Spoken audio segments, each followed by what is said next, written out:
Érasme. Ichthyophagie.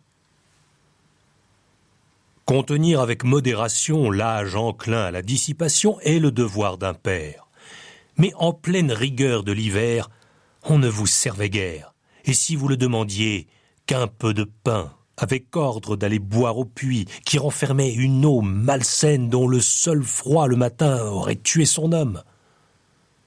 Je connais beaucoup de gens qui, maintenant encore, ne parviennent pas à se débarrasser de maladies contractées là-bas.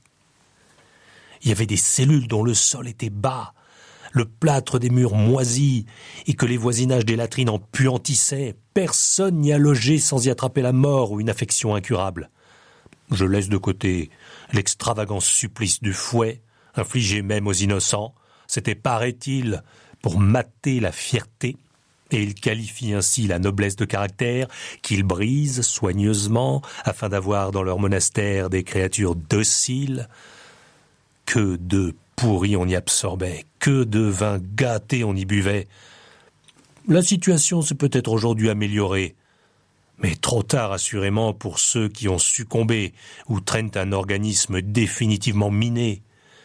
Du reste, si je rappelle tout cela, ce n'est pas que je veuille du mal à ce collège, mais j'ai jugé utile d'inviter à empêcher des gens cruels de corrompre sous couleur de religion une jeunesse fragile et inexpérimentée.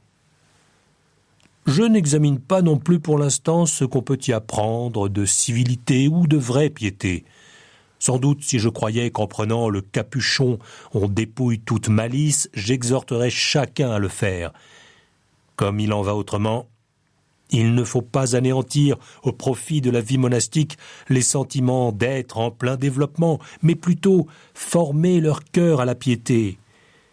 Oui, pour ma part, je ne suis presque jamais entré dans un couvent de Chartreux sans y rencontrer un ou deux moines tout à fait fous, ou en train de le devenir.